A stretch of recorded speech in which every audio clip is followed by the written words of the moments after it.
নমস্কার বন্ধুরা, আমি অভিজিৎ রায়। আপনাদের স্বাগতম জানাই আমার ইউটিউব চ্যানেল গল্পের সাগরে। এখানে প্রতিটি গল্পের মাঝে আমরা হারিয়ে যাব এক বিশাল কল্পনার জগতে, যেখানে প্রত্যেকটি গল্প হবে এক একটি নতুন অভিজ্ঞতা। তো চলুন ডুবে যাই গল্পের সাগরে। আজকের গল্পের নাম ছায়ার অন্তর্ধান। গোয়েন্দা সুমিত রায়ের ফোনটা বেজে উঠল অর্ধরাতে। এ সময় ফোন আসা মানেই কিছু অস্বাভাবিক ঘটনা শুরু। ফোন ধরতেই অপর প্রান্ত থেকে এক নারী কণ্ঠ শোনা গেল। আপনাকেই চাই। এ রহস্য কেউই সমাধান করতে পারবে না, শুধু আপনিই পারবেন। কণ্ঠটা স্পষ্ট হলেও তাতে ছিল গভীর আতঙ্কের আভাস। ফোনটা রেখেই সুমিত স্থানীয় থানায় যোগাযোগ করল। থানার ভারপ্রাপ্ত কর্মকর্তা জানালেন, এই মেয়েটির নাম রূপা সেন, স্থানীয় জমিদার বাড়ির সদস্য। তাদের পৈতৃক বাড়িটি বহু পুরনো, ইতিহাসে ঘেরা। কিন্তু ইদানিং সেখানে কিছু অস্বাভাবিক ঘটনা ঘটছে। তাদের বাড়ির লোকজন একের পর এক রহস্যজনকভাবে নিখোঁজ হয়ে যাচ্ছে। কেউ বলছে ভূতের হাত, কেউ বলছে অভিশাপ।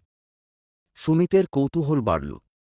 পৈতৃক জমিদার বাড়ি মানেই ইতিহাস, আর ইতিহাসের মধ্যেই লুকিয়ে থাকে অজানা সব রহস্য। সেদিন রাতেই সুমিত রওনা দিল রূপা সেনের বাড়ির দিকে। বাড়িটা একেবারে অন্ধকারাচ্ছন্ন, চারপাশে পুরনো গাছপালা। বাড়ির সামনে পৌঁছে সুমিতের হালকা শীতল অনুভূতি হল। অদ্ভুত এক নিস্তব্ধতা, যেন সময় এখানে থমকে গেছে। রূপা তার জন্য অপেক্ষা করছিলেন। দেখা মাত্রই তিনি আতঙ্কিতভাবে বললেন, গত 3 দিন ধরে আমার দাদা হঠাৎ করেই নিখোঁজ। তার ঘরের দরজা ভেতর থেকে বন্ধ ছিল, কিন্তু দরজা খুলে ভেতরে কেউ নেই। শুধু একটা অদ্ভুত ছায়া দেখা গিয়েছিল সেদিন রাতে, যেন কেউ হেঁটে যাচ্ছে অথচ মানুষ নয়। গোয়েন্দা সুমিত ঘরটি পরীক্ষা করল। কোনো ধস্তাধস্তির চিহ্ন নেই। তবে একটা বিষয় নজরে এল, ঘরের জানালার কাছে অদ্ভুত ছাপ, যেন কারো পায়ের ছায়া। সেটা মানুষের নয়, যেন কোনো অজানা সত্তার। পরের রাতে সুমিত সেই ঘরে অবস্থান করল। গভীর রাত, চারপাশ নিস্তব্ধ। হঠাৎ ঘরের জানালার কাছে এক হিমশীতল বাতাস বইতে লাগল। বাতাসের সঙ্গে সুমিত স্পষ্ট দেখল, একটা ছায়ামূর্তি তার সামনে এসে দাঁড়াল, কিন্তু মুহূর্তের মধ্যেই মূর্তিটা মিলিয়ে গেল। এরপর গোয়েন্দা সুমিত গভীর তদন্ত শুরু করল। স্থানীয় গ্রামবাসীদের সাথে কথা বলে জানা গেল, এই বাড়িতে বহু বছর আগে একজন চাকর, যার নাম ছিল রমেশ, তাকে মিথ্যে অপবাদে ফাঁসি দেওয়া হয়েছিল। রমেশ নাকি তার প্রতিশোধ নিতে ফিরে এসেছে। কিন্তু সুমিতের অভিজ্ঞতা বলছে, এখানে কিছু অলৌকিক থাকলেও পেছনে মানুষের হাত রয়েছে। পরের দিন সকালবেলা সুমিত চা খেতে খেতে রূপার সেনকে তার গতকাল রাত্রে দেখা ছায়া মূর্তিদের কথা বলল। তখন রূপা সেন বলে উঠল, আচ্ছা সুমিত বাবু, আপনি তো কালকে রাত্রে তাকে দেখেছেন। আপনার কি মনে হয় এটা কোন প্রেত আত্মার কাজ নাকি কোনো মানুষের কাজ? তখন সুমিত রূপা সেনকে জানাই যে এই ঘটনা অলৌকিক হলেও এর পিছনে মানুষের হাত আছে, যে এই অলৌকিক ঘটনাকে আরও বড় করে দেখাতে চাচ্ছে। তখন রূপা সেন জিজ্ঞাসা করল, আপনি এরকমটা মনে হওয়ার কারণ কি? আপনি কি এমন দেখেছেন যার জন্য বলছেন যে এই ঘটনার পিছনে কোন মানুষের হাত আছে? তখন সুমিত জানালো যে ছায়া মূর্তিটাকে দেখে তার কেমন একটা সন্দেহ হলো। মনে হচ্ছিল যেন আধুনিক বিজ্ঞান তার সঙ্গে জড়িত, কারণ কোন ছায়ামূর্তি কোন মানুষের দিকে তাকিয়ে থাকার কিছুক্ষণের মধ্যে মিলিয়ে যায়, কিন্তু উপর থেকে নিচ পর্যন্ত যেভাবে মিলায় সেইভাবে সেদিন সে ছায়ামূর্তিটা মিলিয়ে যায়নি, একটু অন্যরকমভাবেই মিলিয়ে গেছিল। তখন সুমিত বলল, আপনি সাবধানে থাকবেন, আমি একটু বাড়ির পিছনের বাগান থেকে ঘুরে আসছি। বাগান থেকে ঘুরে আসার পর সুমিত রূপা সেনকে বলল, আচ্ছা বাড়ির পিছনের বাগানে কি লোকজন যাওয়া আসা করে না? ওখানে দেখলাম একটা খালি কুয়ো আছে, যাতে জল নেই, কিন্তু খুব গভীর, খুব অন্ধকার, ভিতরটাই ঠিক মতো দেখতে পেলাম না। তখন রূপা সেন উত্তর দিল, না, ওই দিকে যাওয়ার পরে না, কারণটা বাড়ির পিছন দিক তো, আর তাছাড়া হচ্ছে তেমন কিছু নেই পিছনে, যার জন্য আমাদের ওখানে আসা যাওয়া থাকবে আমাদের বাড়ির রাস্তা সামনে দিয়ে। তবে বাবা যখন বেঁচে ছিলেন তখন বাবা মাঝে মধ্যে পিছনে যেতেন। সুমিত বলল, ও বুঝলাম, তার মানে যত গণ্ডগোল সব বাড়ির পিছনের দিকটাই। আপনার দাদার ঘরে যে জানলাটি আছে সে জানালাটি দিয়ে বাড়ির পিছনের দিকের বাগানটায় দেখা যেত। আর কালকে রাত্রিবেলা আমি যে ছায়া মুহূর্ত দেখেছি সেটাও বাড়ির পিছন দিকটাতেই দেখেছি। তবে চিন্তা করার কোনো কারণ নেই, আজকে সন্ধ্যাবেলায় এই ছায়া মূর্তির পর্দা ফাঁস হবে। আপনি শুধু একটা কাজ করবেন, আপনি রাত্রিবেলা ম্যান সুইচ বোর্ডটার কাছে দাঁড়িয়ে থাকবেন। আমি যখনই বলবো তখনই আপনি মেইন সুইচ বোর্ড থেকে ইলেকট্রিসিটি বন্ধ করে দেবেন। ইতিমধ্যে রাত হয়ে গেছে, ঘড়ির কাঁটা এখন বাজে একটা। হঠাৎ কিসের একটা শব্দ বাড়ির পিছন দিক থেকে কাটতে লাগল। সুমিত শব্দটা শুনে কুয়ের দিকে ভালো করে লক্ষ্য রাখতে লাগল। সুমিত দেখল যে কুজোর থেকেই আওয়াজটা আসবে। তখনই সে রূপা সেনকে ফোন করল এবং বলল, আপনি এক্ষুনি মেইন সুইচ বোর্ডের কাছে চলে যান আর আমার নির্দেশের অপেক্ষা করুন। কথাটা শেষ হতে না হতে আবারও একবার ছায়ামূর্তির দর্শন মিলল।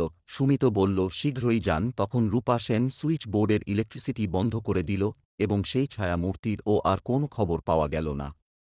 তখনই সুমিত লোকাল থানায় খবর দিল এবং রাত্রে 12টার দিকে বাড়িতে পুলিশ হল এবং তখন সুমিত বলা শুরু করল মাধববাবুকে উদ্দেশ্য করে যে আপনি এই ভূতের নাটকটি কেন করছিলেন। মাধববাবু অবাক হয়ে বললেন, এই তুমি কি বলছো বাবা? তোমার বোধহয় কোন জায়গায় ভুল হচ্ছে। আমার কাছে এসো, আমি তোমাকে আখের গুড় জলে জলে খুলে খাইয়ে দিচ্ছে। তোমার বোধহয় পেট গরম হয়েছে। আমি কেন আমার নিজের বাড়িতে এরকম করতে যাব বলো তো? চুপ করেন।